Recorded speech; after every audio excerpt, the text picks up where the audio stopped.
6 মাস সরকারকে মূল্যায়ন করার জন্য যথেষ্ট না হলেও বিএনপি সরকার ব্যর্থ। অদক্ষতা, পরিকল্পনাহীনতায় সরকার ফ্যাসিবাদী কাঠামোতে ফিরে যাচ্ছে, এমন মন্তব্য করেছেন এনসিপির আহ্বায়ক নাহিদ ইসলাম। দুপুরে দলটির কেন্দ্রীয় কার্যালয়ে বিএনপি সরকারের 180 দিনের ব্যর্থতার চিত্র তুলে ধরে সংবাদ সম্মেলন করে এনসিপি। জ্বালানি সংকট, লোডশেডিং, বিদ্যুতের দাম বৃদ্ধি, হাম নিয়ে সরকারের ব্যর্থতা ও অন্তর্বর্তী সরকারের উপর দায় চাপানোর সমালোচনা করেন দলটির আহ্বায়ক। নাহিদ ইসলাম বলেন, গুম তদন্তের অস্থিরতা, আস্থাহীনতা, কার্যকর মানবাধিকার কমিশন না থাকা, সাংবাদিকদের হয়রানি সহ নানা কারণে গণতান্ত্রিক পরিবেশ সংকুচিত হচ্ছে। সরকার পুরনো রাজনীতিতে প্রত্যাবর্তনের চেষ্টা করলে ব্যাপকভাবে গণ আন্দোলনের মুখে পড়তে হবে, হুঁশিয়ারি দেন তিনি।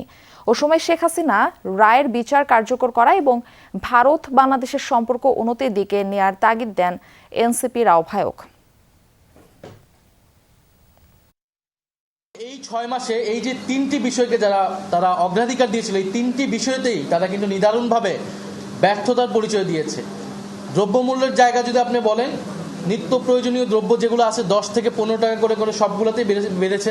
এই 6 মাসের যে কোনো সংকটের কথা আসলেই বর্তমান বিএনপি সরকার হয় অন্তর্বর্তী সরকারের উপর দায় চাপাচ্ছে অথবা ফ্যাসিস্ট সরকারের উপর দায় চাপাচ্ছে, কিন্তু আমরা মনে করি এটি কোনোটাই গ্রহণযোগ্য না।